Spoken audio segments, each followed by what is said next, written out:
Ce tutoriel est une extension du patron Cizen.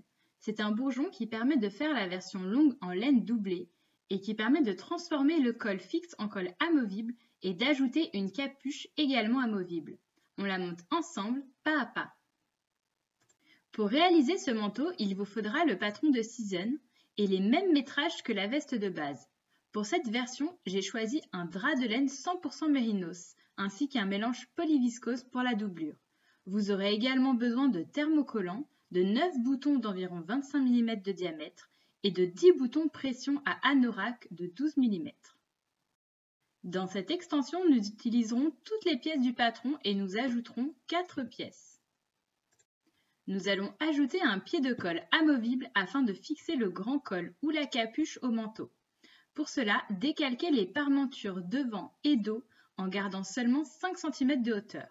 Le pied de colle devant se découpera 4 fois dans le lainage et 4 fois dans la doublure, et le pied de colle dos se découpera 2 fois au pli dans le lainage et 2 fois au pli dans la doublure. Ensuite, pour réaliser le patron de la capuche, scotchez les épaules des bustes devant et dos. Décalquez le milieu devant qui se situe au niveau de la ligne des boutons, l'encolure et le milieu dos.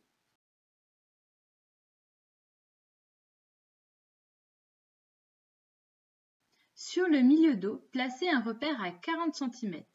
Tracez une droite qui part de ce point avec un angle de 60 degrés au milieu dos. Si vous ne possédez pas de rapporteur, je vous montre une astuce pour trouver un angle de 60 degrés avec un compas. On trace un cercle, puis on trace un diamètre perpendiculaire à la ligne de départ, puis on trace 2 parallèles à cette perpendiculaire, une en haut du cercle et une au milieu. La parallèle du milieu coupe le cercle à un angle de 60 degrés. Ensuite, sur cette ligne à 30 degrés du milieu dos, on place un repère à 35 cm. Ici, on trace une perpendiculaire sur 10 cm et on nomme ce point A. Puis, on place un repère à 10 cm sur le milieu dos nommé B et un à 10 cm sur la ligne à 30 degrés en partant de l'angle droit nommé C. On rejoint B et C en courbe pour former le haut de la capuche.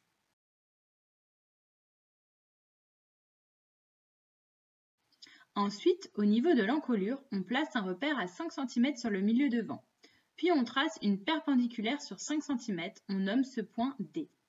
On retrace l'encolure en partant de l'épaule jusqu'à D et on vérifie que cette mesure correspond à l'encolure initiale. Enfin, on rejoint A et D en légère courbe. Ensuite, on ajoute les valeurs de couture de 1 cm tout autour de la capuche, excepté au niveau de l'ouverture devant sur laquelle on va ajouter un volant de 2 cm. Ici, on retire 1 cm à la place. Cette pièce se découpera 2 fois dans le lainage et 2 fois dans la doublure. Enfin, on mesure l'ouverture de la capuche et on la multiplie par 1,7 pour former un volant de 6 cm de hauteur. Cette pièce se découpera une fois au pli dans le lainage. Coupez toutes les pièces de patron et thermocollez tous les pieds de colle en laine. Dans un premier temps, assemblez le corps du manteau avec les poches de la version doublée correspondant à l'étape 4 du livret d'instruction. Ensuite, sautez l'étape 5 de la ceinture. Puis, arrivez à l'étape 6, assemblez les parmentures colle endroit contre endroit en piquant à 1 cm du bord et en repassant les coutures ouvertes. Faire de même pour les parmentures du bas. Si vous souhaitez ajouter une griffe, la positionnez vers le bas de la parmenture car nous allons ajouter une pression en haut par la suite. Puis au niveau de l'encolure, placez uniquement l'endroit de la parmenture contre l'endroit du corps et épinglez. Piquez à 1 cm du bord en faisant 3 points d'arrêt au début et à la fin de la couture. Et repassez en rentrant la ligne de couture de 1 mm vers la parmenture. Ensuite, sur l'intérieur de la parmenture, placez 5 pressions femelles, une au milieu dos, une avant chaque couture d'épaule et une à 1,5 cm de chaque bord. Sur l'envers, ajoutez des petits carrés de thermocollants et des petits carrés de chute de toile en coton pour renforcer le lainage au moment de la pose des pressions. Une fois les 5 pressions femelles placées, finir le manteau en faisant les manches, étape 7 du livret d'instruction, puis la doublure, étape 8, les volants manches, étape 9, les pattes de boutonnage, étape 10, ainsi que les finitions, étape 11. À présent, nous allons réaliser les pieds de colle que l'on fixera sur le col et la capuche par la suite et qui vont permettre de venir fixer l'un ou l'autre au manteau. Placez l'endroit des pieds de colle devant contre l'endroit du pied de colle dos et épinglez. Et réalisez cette étape 2 fois pour la laine et 2 fois pour la doublure. Piquez à 1 cm du bord en faisant 3 points d'arrêt au début et à la fin de chaque couture. Et repassez les coutures ouvertes. Ensuite, réalisez le grand col en suivant l'étape 2 du livret d'instructions. Puis au niveau de l'encolure, placez l'endroit d'un pied de colle en laine contre l'endroit du col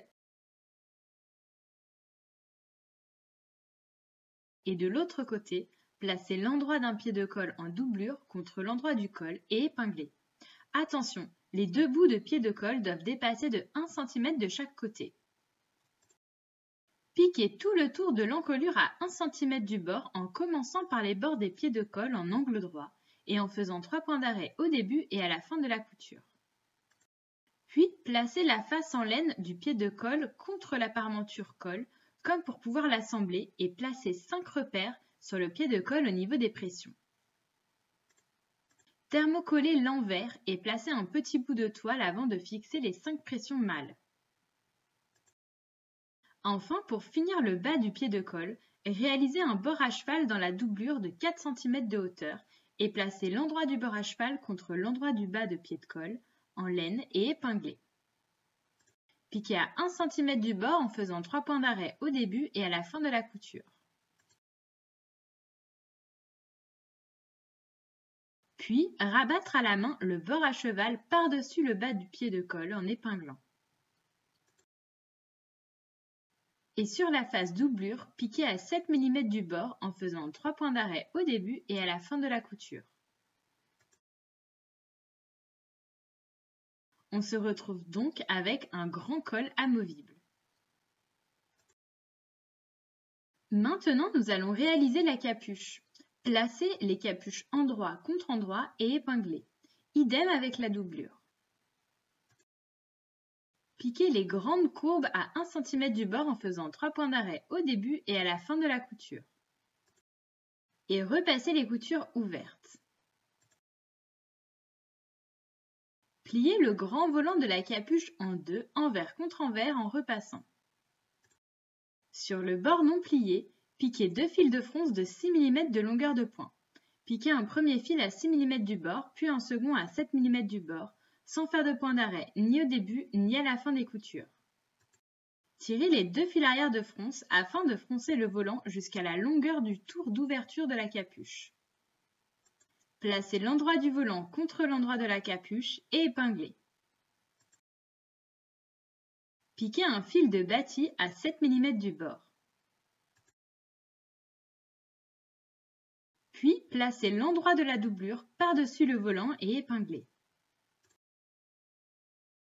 Piquez à 1 cm du bord en faisant 3 points d'arrêt au début et à la fin de la couture.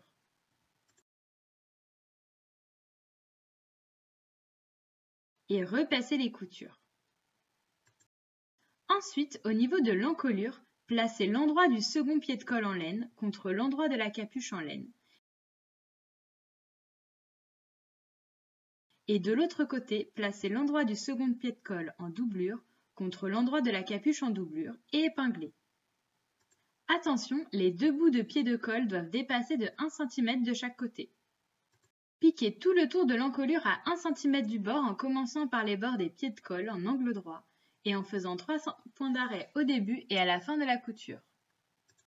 Puis, placez la face en laine du pied de colle contre la parmenture colle pour pouvoir l'assembler et placez 5 repères sur le pied de colle au niveau des pressions.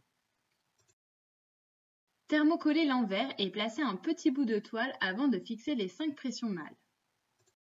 Enfin, pour finir le bas du pied de colle, réalisez un bord à cheval dans la doublure de 4 cm de hauteur et placez l'endroit du bord à cheval contre le bas du pied de colle en laine et épinglez. Piquez à 1 cm du bord en faisant 3 points d'arrêt au début et à la fin de la couture. Puis, rabattre à la main le bord à cheval par-dessus le bas du pied de colle en épinglant. et sur la face doublée, piquez à 7 mm du bord en faisant 3 points d'arrêt au début et à la fin de la couture.